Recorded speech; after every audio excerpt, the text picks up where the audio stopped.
So, Renato, is Trump going to get away with being able to blame other people for not releasing the Epstein files? It's complicated. I'm Renato Mariotti. I'm a former federal prosecutor, a practicing lawyer, and a legal analyst. And I'm Asha and Renato. I teach national security law at Yale University. I'm a former FBI special agent, and I'm a legal and national security analyst. And we're here to help you understand topics that can't be boiled down into a soundbite or a skeet. Well, Asha, I mean, this Epstein saga continues for Trump, and he's tried to, I think, find a way out of this hole that he's dug himself in. Yeah, I described it in my Substack as a bad fungus, basically. It just won't go away. And it's kind of shocking that it's been able to stick for as long as it has. I mean, it's been about 2 weeks now almost. That's right. And, what's unfortunate about all this, of course, is that while we can joke about, this isn't going away for Trump, this is a serious matter in which people are understandably concerned about one of the most heinous crimes of the century, right? In which we had a man the largest sex trafficking operation in U.S. history, I believe. Yeah. Unbelievable, heinous crime. And, understandably, a lot of Trump supporters want to get to the bottom of it, in part because they were convinced by Trump that he would help them do that. And they were convinced that when the curtain was pulled back, that it was going to implicate all these powerful people, and particularly powerful Democrats. And so he's kind of made them froth at the mouth about this.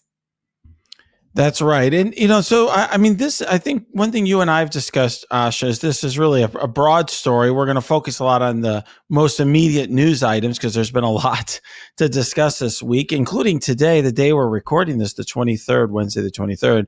But there's just a lot going on.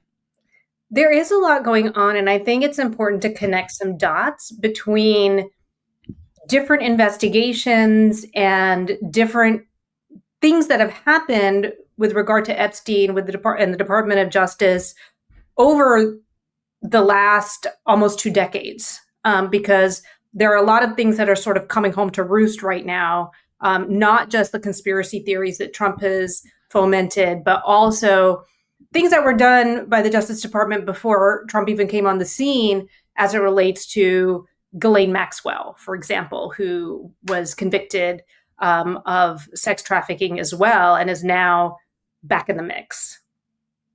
Well, that's right. So suddenly now there's an interest by the Trump folks in meeting with Ghislaine Maxwell. I mean, they were getting pilloried by their own base for not for suddenly, showing an interest in releasing the Epstein files, and then suddenly not, right?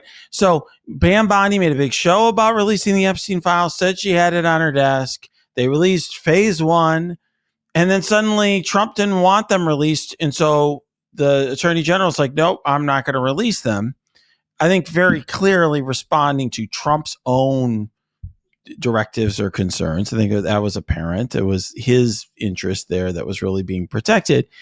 And so we've talked about this on a couple weeks ago, but the reason it keeps coming back is because Trump's trying to find a way out of this.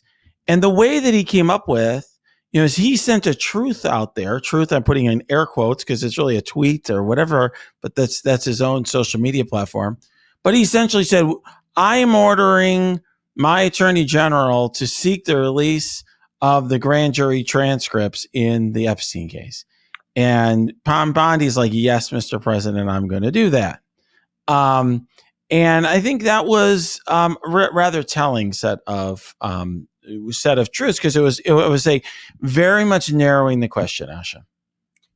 Well, let's also make sure that we highlight intervening factor that may have precipitated his truth or tweet or whatever it is, which is that the Wall Street Journal reported on a letter that Trump had allegedly sent to Epstein, which seemingly had coded language about, sort of an understanding of what was going on. And there was a drawing of a naked woman, and I can't believe this is where we're here, but where Donald Epstein, Donald Trump's signature was basically the drawing, the pubic hair of the woman in the drawing. I mean, it's like crazy, but I feel it does seem like it was after that there's sort of a bit of a panic that's going on.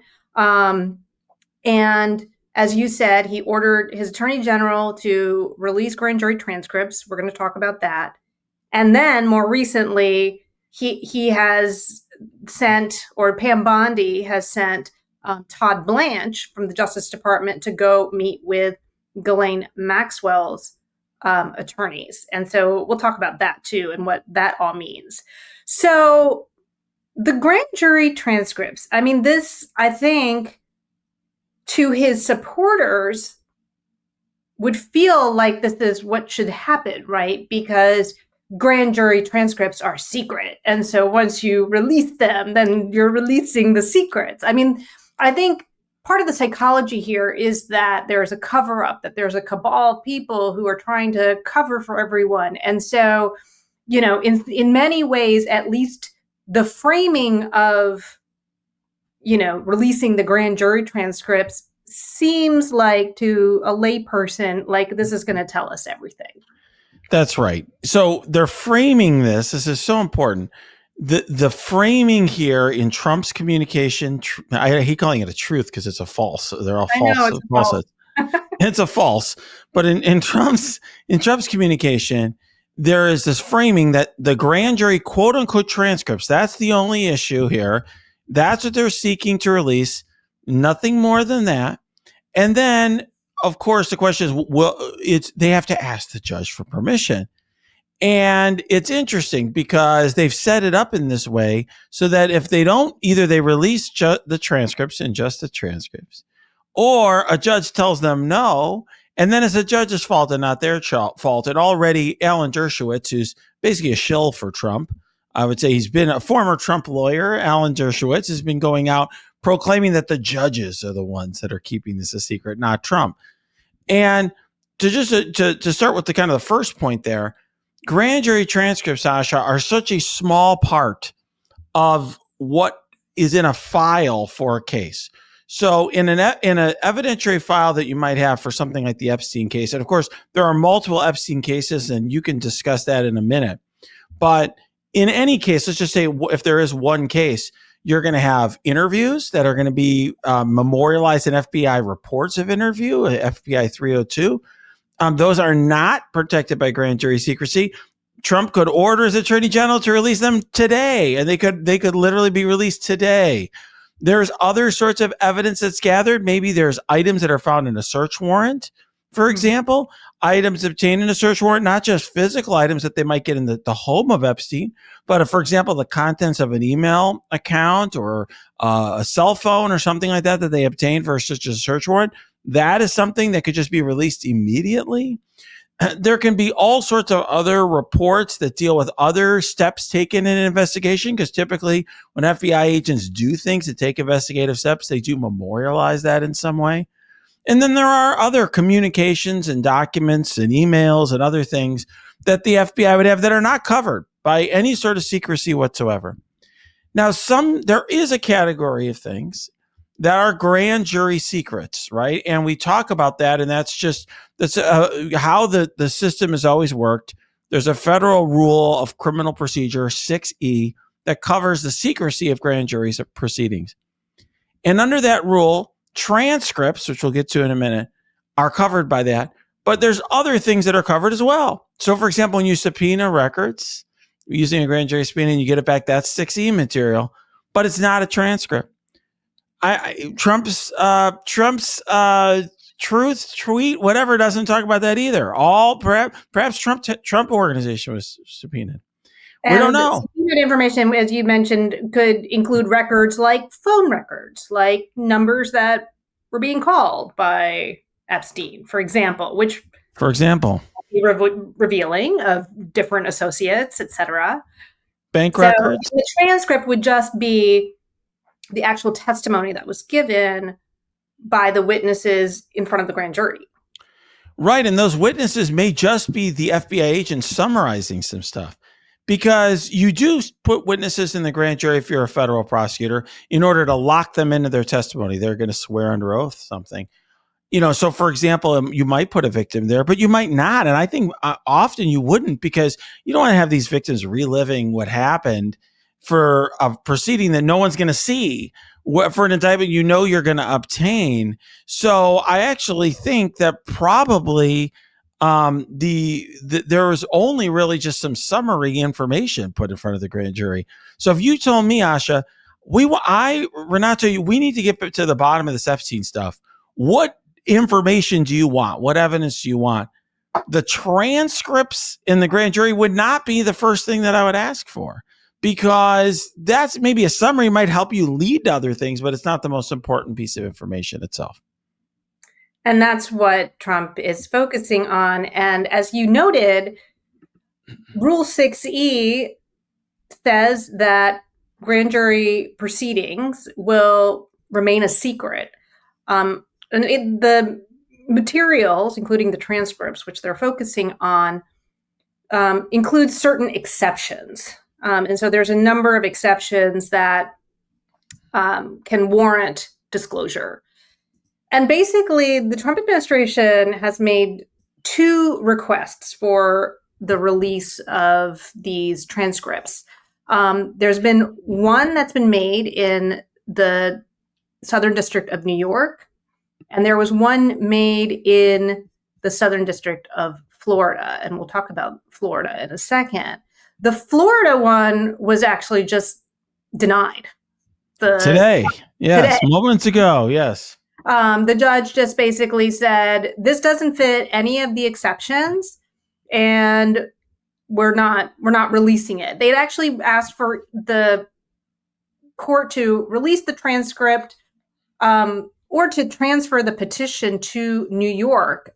I'm assuming because New York, as part of the Second Circuit, has a little bit more leeway with those exceptions. So, there are those, there are the list of, let's see, 1, 2, 3, 4, 5, 6, 7, 8, is it 9 exceptions? But the Second Circuit appears to allow the court to weigh other factors as well, and kind of have a little bit more discretion. And so I'm assuming that they wanted the petition to go there because they might have more flexibility.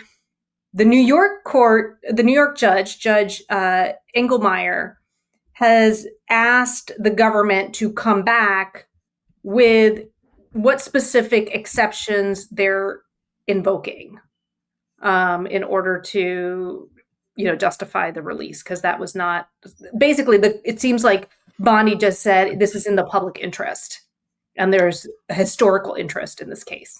Right. I mean, that's not an enumerated reason under Federal Rule Criminal Procedure 60. It's not why you usually release secret grand jury materials. I will note that there's good reasons why grand jury investigations are kept secret, among other things. Until someone is actually convicted with evidence in a court of law, they're presumed innocent, and you don't want, for example, there's an investigation of someone and they never charge and that material gets released. Okay, that's one issue. Second issue is grand jury materials contain all sorts of confidential and secret information, and you want people providing that information and not having that disclosed unless there's a good reason for it, like it's going to be introduced in court as evidence in a criminal case or something along those lines. So, there are narrow exceptions. Usually these sorts of requests are actually to essentially provide grand jury material to another party to continue law enforcement proceedings elsewhere, some other very clearly specified reason. That's not the case here. And I really, maybe I'm too cynical, Asha. I think we both know I'm about as cynical as it gets. I kind of think here that this was set up as a way for Trump to blame the courts for his own desire to cover up. Yeah. Well, to make it so that the judges almost have no choice but to say, no, under this rule, we're not going to release it. And then they're like, oh, well, we tried. But as you mentioned, there is a lot of information that's already in their possession. And I think we should talk about the different investigations that have been run out of the Department of Justice, which would be repositories of this information. So, of course, the investigation of an indictment of Jeffrey Epstein in 2019 would be one of those, right? There's clearly case files that have all of the stuff that you mentioned, interviews and other evidence, et cetera. They conducted a search warrant pursuant to that indictment as well.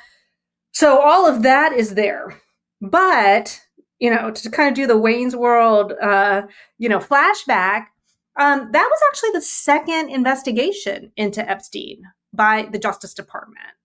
And I think most people kind of vaguely know this, but just to give some background, back in 2006, Palm Beach County indicted Epstein on solicitation of prostitution of a minor. And I don't recall exactly what the state's attorney was doing, but the chief of police and the lead detective, the Palm Beach detective and Palm Beach chief of police, were not happy with the way that the state's attorney was handling it, or just the fact that it was what they believe was a less significant charge than they think was warranted by what they had uncovered. So they went to the FBI. They gave, FBI the information. And so then the U.S. Attorney's Office in the Southern District of Florida in Miami opened an investigation. And they conducted a much more expansive investigation than the state had. The state's investigation covered Epstein's activities from 2002 to 2005. The U.S. Attorney's Office investigation covered his activities from 1999 to 2006. And they uncovered so many more victims. The AUSA, who was working on the case, ended up drafting a 60-count indictment, a draft indictment. Mm-hmm. So everything's like kind of moving along, and it looks like this guy is going to get nailed by the feds. And then it just hits this roadblock because Jeffrey Epstein has this stable of lawyers, one of whom, P.S., is Kenneth Starr, because of course. Did you know that? Yes. And the U.S. attorney at the time, Alex Acosta, meets with Epstein's attorneys. And then what do you know? All of a sudden, the brakes are put on this investigation. It's pulled back. And the U.S. Attorney's Office ends up drafting this non-prosecution agreement for Epstein, saying that they would drop the federal charges if he pleaded guilty to a state crime, served some time in prison, and registered as a sex offender. So let me just pause there and just let me ask you what you think about that, because that in and of itself is Shady McShade. Yeah, I mean, look, it was, I think, a molestation charge, like a single count. He was very light sentence. It's the sort of thing that you would only legitimately do as a federal prosecutor if you thought your case was so weak that you were never going to be able to make a federal case. And by all accounts, that was not what happened here. Even then, I think a lot of people would take the judgment call that it would be better off to go forward with the federal case anyways. But I mean, I had been in a situation, I will say, when I was a federal prosecutor, where we did have a child abuse case that we had the state go forward because we thought it was better to get a plea there and get the stronger case, or get a conviction and have on a sex offender list rather than roll the dice on an uphill battle. But that's not the case here. That agreement also, Asha, contains some very troubling language in it. And okay, maybe we're going to get there, but I just want to mention. I was getting there next. All right, well, I can serve that up to you. On this. Well, the language said, in addition to agreeing not to prosecute Epstein, the U.S. Attorney's Office agreed not to prosecute any potential co-conspirators of Epstein, including those that were not known to the U.S. Attorney, to the U.S. Attorney's office at that time. So I think they had 4 assistants in their crosshairs. It's not clear exactly who those 4 assistants were. But they basically say, yeah, we promise to not prosecute anyone that you have been involved with, even if we come across them later. Like they Yeah, it was all known. universe of people. Yeah. And then it also, there was, I think, a difference of opinion on this point. I wrote about this. I think I wrote something in the New York Times 6 years ago on this. I was looking back at it as I was earlier today. They also were vague about whether they could bind other U.S. attorneys' offices. So usually, when you do a non-prosecution agreement, it's with that office only. Southern District of Florida U.S. Attorney's Office doesn't bind all these other U.S. attorneys' offices and other components of the Justice Department, because if you had to get everyone to sign off on every case, like, it would just take forever. So ultimately, usually, and most people don't have these sort of issues where they're committing crimes all over the place and they could get prosecuted all over the place. So usually it just binds that office. That wasn't clear here. And that language is just outrageous. Okay. Usually the U.S. Attorney's Office has language in there that's made it very clear that this only covers what we know and only what's in here. And if there's some other stuff you were doing that you hid from us, that's fair game. Like, in other words, not just does this agreement not cover all these unknown co-conspirators, but it also doesn't cover even things about you that you didn't tell us about or that we don't know about. And it's really kind of outrageous that it's purporting to sweep in all this other stuff. And it really smacks of a corrupt deal. In fact, it was a deal that was investigated, and I believe it was investigated, Asha, during the first Trump administration. And that was part of what led Mr. Acosta, who was appointed by Trump to be Secretary of Labor, for losing his position. Almost. So first, on the shadiness of the non-prosecution, I think it's worth highlighting the contrast between that and the non-prosecution agreement / plea deal that fell apart with Hunter Biden. Because do you remember, they were completely unwilling to take future charges off the table for him, even for kind of a pretty limited, universe of conduct. And even then, that was kind of called a sweetheart deal. So I think that the juxtaposition of that is just really interesting.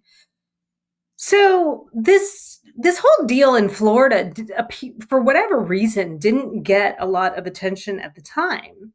And then you had this blockbuster investigative report by Julie Brown in November of 2018 for the Miami Herald, which brought this all to light.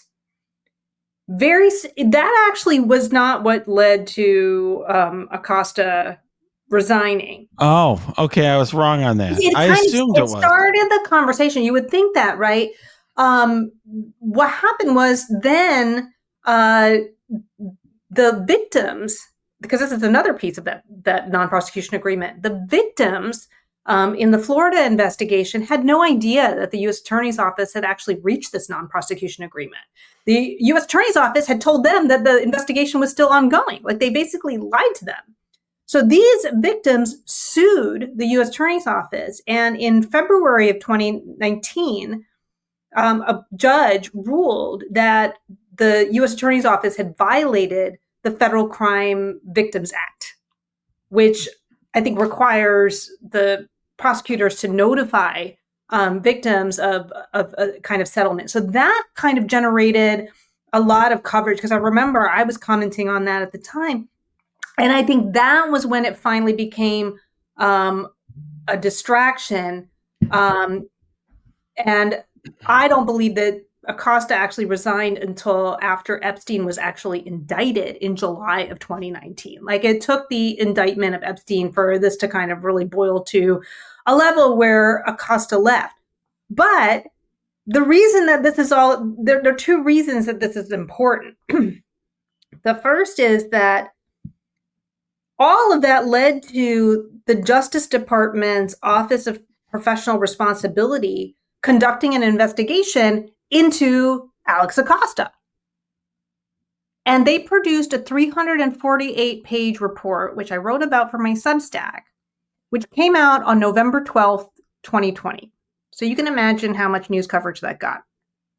Basically, like none. Right. No, after he lost, it came out. Yes, after he lost. I mean, and all the craziness is happening, and it's in the middle of COVID. But this report really goes into a lot of detail. More importantly, what the OPR says is that it obtained and reviewed hundreds and thousands of records from the U.S. Attorney's Office, the FBI, from the state investigation and prosecution of Epstein, that it conducted 60 interviews of witnesses, FBI case agents, their supervisors, et cetera, et cetera. My point being that separate from the investigation into Epstein himself, the criminal investigation, this OPR investigation, which is also conducted right out of the Department of Justice and didn't involve any kind of grand jury at all of that stuff is right under Pam Bondi's nose right now as we speak. On her desk, perhaps. On her desk, perhaps. Yes. I mean, I think that is precisely the sort of thing that we're talking about here. And I think it's really important because I really feel like, Asha, this stuff has not been crystallized very well for the public. No, it hasn't. Yeah. I mean, I actually felt like the Wall Street Journal story, ironically, was actually galvanizing the right wing behind Trump, because then there was like the press was coming after Trump. It was like those, a-holes in the press who are going after Trump all the time. Like, we're siding with Trump against the press. And I think Trump is trying to play on that confusion here. And really the important point, and really what the crystallizing issue here needs to be, the transcripts aren't the evidence. There's all this evidence out there. That's what needs to be released, and Trump's the reason that's being held up, period. Meanwhile, back at the ranch, that provision of the non-prosecution agreement from 2007, in which the Southern District of Florida said we won't prosecute any of your co-conspirators, is what Ghislaine Maxwell is pointing to in appealing her conviction. So she was indicted and convicted in 2021, I believe. That sounds about right. Yeah. And so she has basically maintained that she should have never been prosecuted because of this agreement. As you noted, Renato, the position of the Justice Department is that this would not have been binding on the Southern District of New York, and both the district court in New York and the Second Circuit have rejected her arguments, but she is now seeking review from the Supreme Court. And the Justice Department is, officially saying that the Supreme Court should not take this case. However, all of a sudden, as I mentioned before, Todd Blanche is going to meet with Ghislaine Maxwell. And one has to wonder what they could possibly be talking about, or why they would suddenly feel the need to talk with her. And one reason is that this girl knows where the bodies are buried. I think, okay, here's another cynical me. Okay. Don't forget that Trump wished Ghislaine Maxwell well. I wish her well, he said. That was weird. That was a little weird. A little sketchy. He wished her well going into her criminal trial for sex trafficking minors. Okay. Child sex trafficking. No, that's going to jail. Okay. I mean, but the whole thing is something. But the point being is perhaps, she would have an incentive to say that Trump wasn't involved in anything. She was there. She didn't see Trump do anything. Perhaps in exchange for favorable treatment by the Justice Department, of course, headed in part by Todd Blanche. Just saying. Right. I mean, these are two sides of the same coin, right? That there can be a deal that's made precisely because she has information. Now, I'll just say that last night on Chris Hayes, he floated a theory. This is all hypothetical, but he said, what if this letter that was leaked to, because, this letter, and I tend to believe that Wall Street Journal has pretty high journalistic practices, so I'm pretty sure that they actually saw or have a letter that before reporting on it, that they did some due diligence. But if that exists, it was leaked to them by somebody. And there's been a lot of talk that, oh, it could have been FBI agents who were working on the case. I would be very surprised with that, given how long it's been since these investigations happened, that all of a sudden now, agents would be like suddenly leaking material, and why would they have that in their possession, or, a picture of it or something like that. That just seems odd to me. And what Chris Hayes suggested was, what if it was leaked by her? And so then there's like, oh, there's more where this came from, because it is just weird that suddenly there's this desire to meet directly with her lawyers. And as you said, if she has stuff that she knows, then she could potentially, in return for the right, inducements, could clear Trump. I don't know what that inducement would be, because at this point she's been convicted. So, it could be, I find it hard to believe that Trump would actually pardon her. I can't see how that would make things better for him. But what else did he offer her at this point? Well, you can get credit for cooperation even after sentencing. There can be a motion made to the judge to reduce the sentence in exchange for cooperation. Perhaps she could provide, extraordinary cooperation in which she points the finger at other wrongdoers, and Democrats also claims that Trump did nothing. I don't know, but like I said, I'm very cynical. I don't know what she is in her head and what she's going to say, but very suspicious of all this, Asha, as are many people on the right. So I'm not alone. This is a bipartisan issue. Do you think is there any way for the Justice Department to post-conviction, admit error and say, yeah, that deal should have been binding on the Southern District and we should never have prosecuted her? I suppose they could do that. That's an odd thing to do at this juncture when you're in front of the Supreme Court. But I think the public would not see it in the same way as a pardon, which is like, do you see what I'm saying? I get it. I think that what I suggested was probably their best bet. She's cooperating against all the real wrongdoers. Mm-hmm. And also, in the same document or same affidavit, says that Trump did nothing wrong. And in exchange for this cooperation against John Doe and Jane Doe and whoever, she's getting some sort of deal. Because there's no statute of limitations on these crimes. So I think it's plausible. I think it's more likely than them saying she gets off scot-free. But what do I know? She was also charged with perjury. So it would be kind of weird to suddenly take her word. I realize that it would just be a complete, charade for the government, but I don't know if everybody else would buy into it. But maybe that's where it's going to go. It's all about confusion.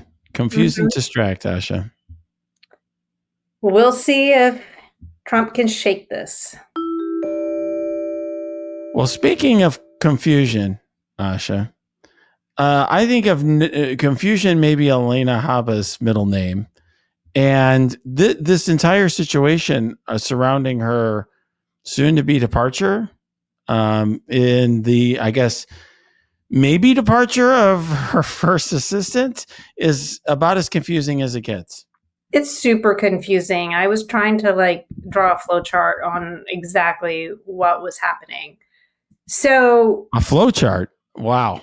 Okay. Well, or some kind of diagram, because there's just a lot going on. So Habba was acting as an interim U.S. attorney under a statute 28 USC 546. And Can we just, before we go on, I mean, yeah, we should just make sure everybody listening to this knows the U.S. attorneys are um, have to generally be appointed by the president and confirmed by the Senate, and that's how it's worked for many, many, many, many years. And this is unusual that you have an interim U.S. attorney appointed, and not just here, but in many other offices, including Chicago, by the way, across the country. right, because that allows them to kind of bypass the confirmation. The flip side is that they are limited in the time that they can stay in the position, which is 120 days. And that's what happened to Habba. That's right. I mean, the purpose of it, the word interim, is because that's just supposed to be someone to kind of cover a gap until you appoint somebody for real. And Trump has done that in certain circumstances, like where he has a person who he has temporarily. And then I think Janine Pirro is one of those, another TV lawyer type who he's putting in DC, who he's appointing permanently. But Habba is, her 120 days are, I believe, up this week. Right. Now, he has also nominated her officially for the U.S. attorney job for Yes. that district. She has not been confirmed yet. Yes. Correct. So when her 120 days were up, she was no longer eligible to stay as the interim U.S. attorney. And then this statute, 28 U.S.C. 546, allows the court to appoint someone if there's no one else who's been confirmed to that position. That's right. And that's not, it's an unusual, it's an unusual law that allows the court to do that. And it's really, I believe, it's been, and this is under the same code section, 28 USC 546. It's an unusual provision because usually the judges aren't picking executive branch officials. It was really meant for, I believe, during the U.S. attorney's firing scandal during Bush, is when this got resurrected. But the bottom line is that, this is another provision that is usually used when there's a gap. I mean, it's been in my personal experience times where a first assistant, who in other words, the number two person at the U.S. Attorney's Office, is filling in as an acting U.S. attorney for some period of time, but they can only do that for so many days. And the judges will come forward and they'll basically just usually rubber stamp the same person for a longer period of time. Well, in this case, the court appointed the first assistant, Grace. Correct.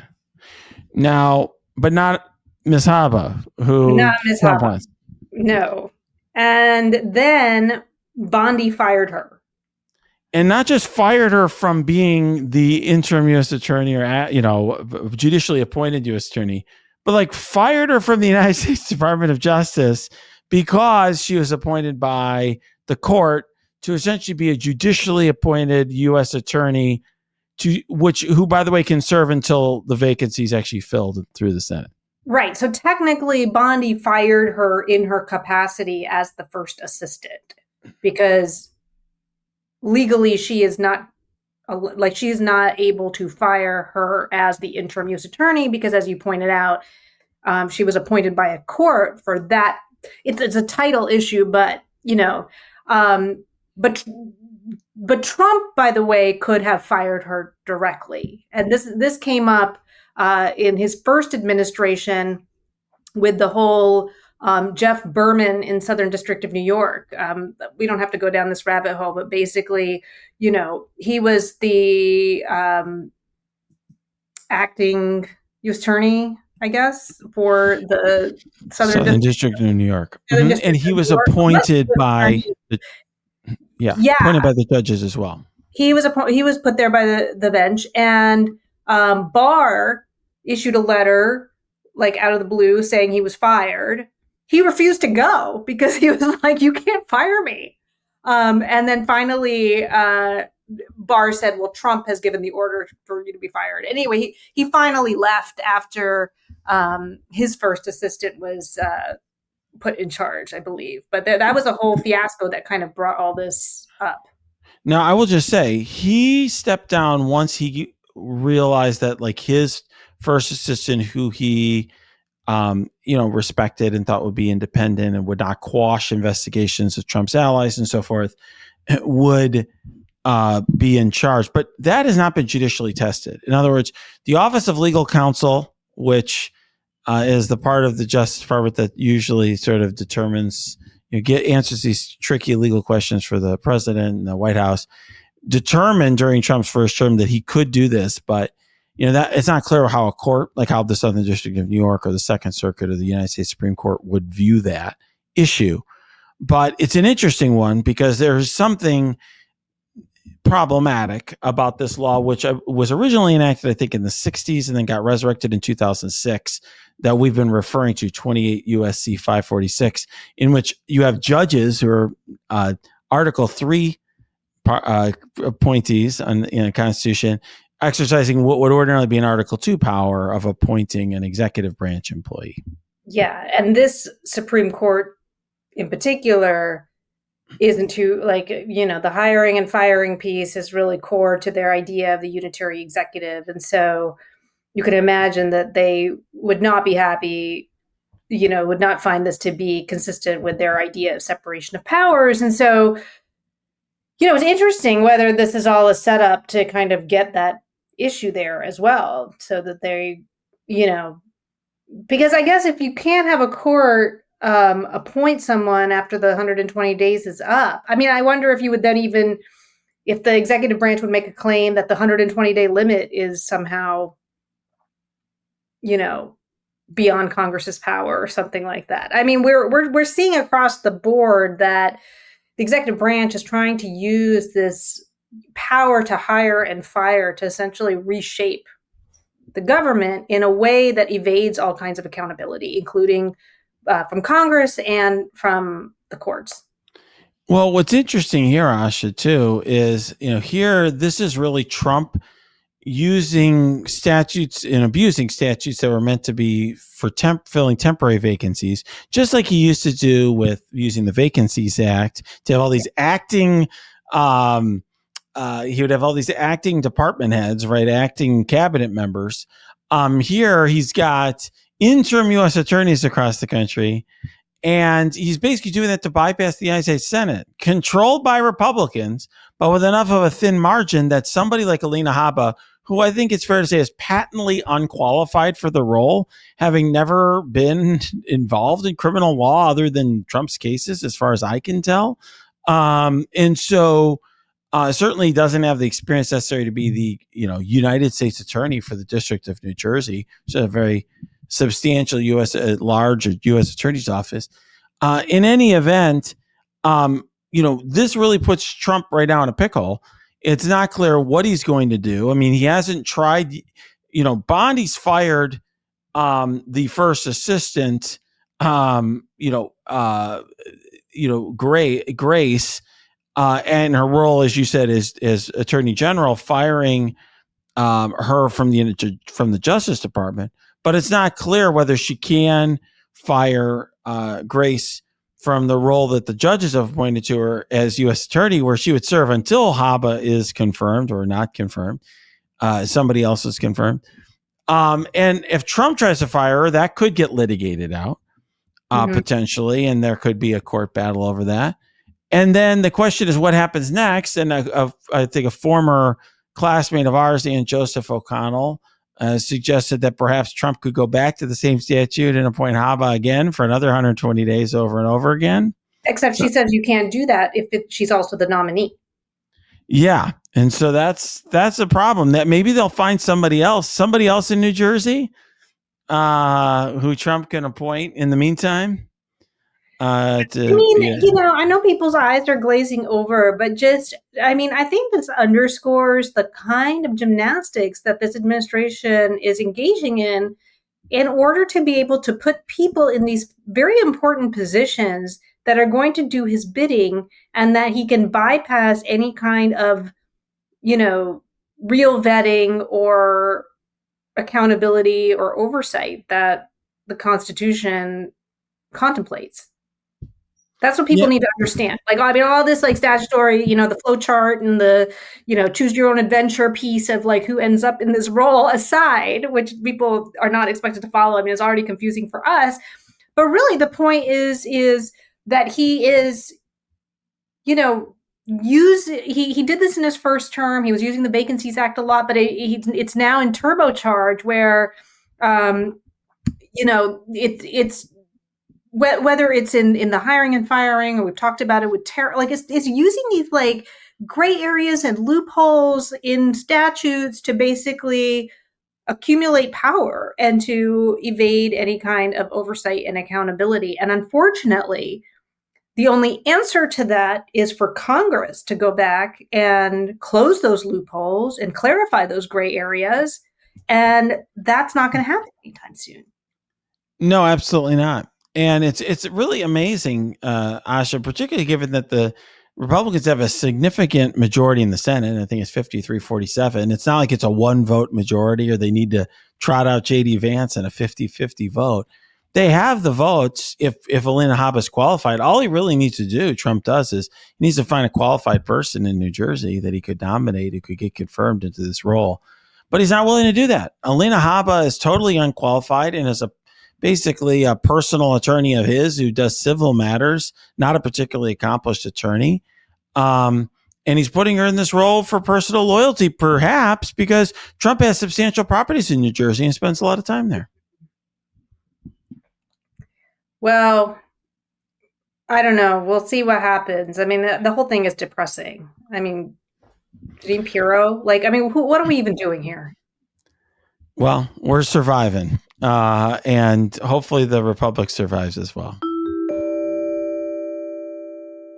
So, Asha, before we go, you and I have been, trying to improve the podcast. I think we're interested in your suggestions. You're interested in your comments if you want to put them below. But as we've gotten more viewers with our addition to the Midas Touch Legal AF network, I think we're really trying to do a little bit more. Yeah, this podcast started out as us saying, hey, we have these conversations on our own anyway. And people would say, we wish we could be a fly on the wall when you're talking. And so we're like, we'll let people be a fly on the wall. We'll just talk and chit chat. But as you mentioned, it's grown. And now, especially, not only has our viewership and listenership grown, but the volume of legal news is just out of control. Like it's hard for us to figure out what to do each week. Yeah. Yeah. So to that end, we are looking to hire somebody to help us out behind the scenes. So if you are that person, if you are somebody who's totally on top of legal news, who's excited about looking for topics, doing research, sending articles and links to us, helping us behind the scenes keep things going, let us know. Comments on the YouTube so that we're making sure that we're being responsive to listener feedback. Yeah, all of that stuff. Asha, maybe they can contact you because you actually have, I'd say, a website and a Substack that they can reach out to. Would that probably be the best way? Yes, I think. All right. Yeah, well, my website has a contact form, and that's probably the best way to do it. So if you're interested, if you know things and follow a lot of legal topics and you want to be involved, and maybe you listen to the podcast anyways and you want to have a peek behind the curtain and help put it together, reach out. It's not something we're expecting people to do for free, so you'll be compensated for your time. But we want to find the right person. So reach out and go to Asha's site and submit the contact form. Can't get your fill of Legal AF? Me neither. That's why we formed the Legal AF Substack. Every time we mention something in a hot take, whether it's a court filing or a oral argument, come over to the Substack. You'll find the court filing and the oral argument there, including a daily roundup that I do called, wait for it, Morning AF. What else? All the other contributors from Legal AF are there as well. We got some new reporting. We got interviews. We got ad-free versions of the podcast and hot takes. Where? Legal AF on Substack. Come over now to free subscribe.